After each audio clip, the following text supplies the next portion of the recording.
Halo, perkenalkan saya Antonia Fania Piani dengan nomor NIM 21.11.4091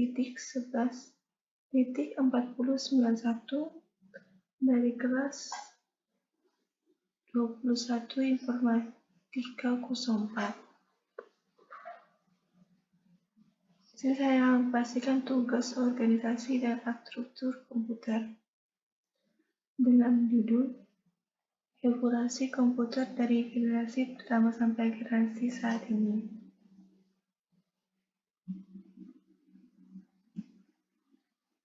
Generasi pertama pada tahun 1940 sampai 1959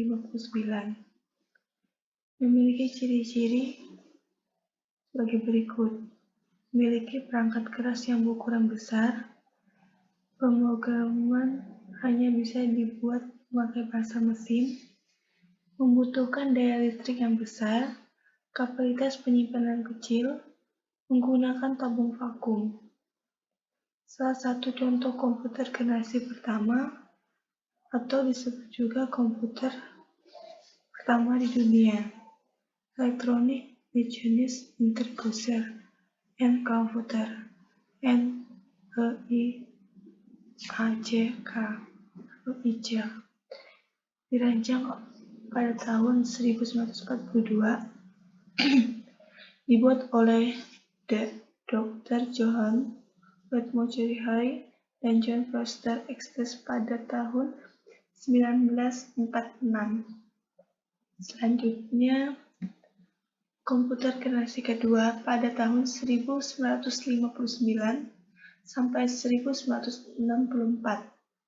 Ciri-cirinya memiliki komponen dasar menggunakan transistor dan ide untuk meningkatkan tabung vaksin. Untuk menggantikan tabung vaksin. Daya dan ukuran yang digunakan lebih kecil, sudah menggunakan operasi bahasa pemrograman tingkat tinggi, kinerja atau proses sudah lebih cepat. Mesin pertama menggunakan trombosit adalah superkomputer. Superkomputer kemudian diciptakan oleh IBM dengan nama Sofie Hard and Hard. Seperti gambar ini contohnya. Selanjutnya lagi masuk komputer generasi ketiga pada tahun 1964 sampai 1970. Komputer ini memiliki ciri-ciri sebagai berikut. Karena menggunakan IC, maka kinerja komputer lebih cepat dan tepat. Kecepatannya hampir 10.000 kali lebih cepat dari komputer generasi pertama. Peningkatan dari sisi software, kapasitas memori lebih besar, dan dapat menyimpan ratusan ribu karakter, atau sebelum hanya 10.000. Menggunakan media penyimpanan dua diskrit, mengetik, dan statistik yang sifat pengaksesan daya secara acak atau random access dengan kapasitas besar atau jutaan karakter. Penggunaan listrik lebih hemat, kemampuan menggunakan multipackaging dan multitasking, telah menggunakan terminal fiksi dan dapat mengeluarkan suara, harga lebih murah, kemampuan melakukan komunikasi dengan komputer lain. Contoh komputer generasi ketiga adalah Apple II, PCs, dan Neo PCs. Selanjutnya generasi keempat. Munculnya laptop yang sangat portable dan dapat dibawa kemana-mana. Tapi ini masih terhubung dengan kabel listrik. Jadi kemungkinan susah untuk dibawa kemana-mana, tapi strukturnya lebih ringan.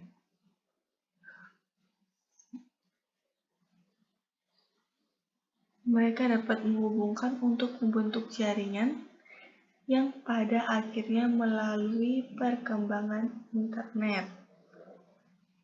Nah, sekarang jadi generasi keempat itu menggunakan VQ, layar, dan keyboard, dan masih banyak lagi.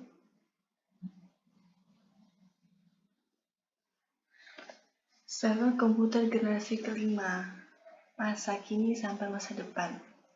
Komputer masa kelima ini adalah komputer yang digunakan ditandai dengan munculnya LSI atau Lager Interaction yang merupakan pendaftaran ribuan mikroprosesor dalam satu mikrosoftware. Komputer generasi kelima ini ditandai juga dengan munculnya semikonduktor. Tujuan dari komputer generasi kelima adalah mengembangkan komputer yang dapat merespons suara, bahasa, dan dapat belajar secara sadar. Komputer generasi kelima masa depan dengan teknologi komputer yang ada saat ini. Contohnya ini, oke.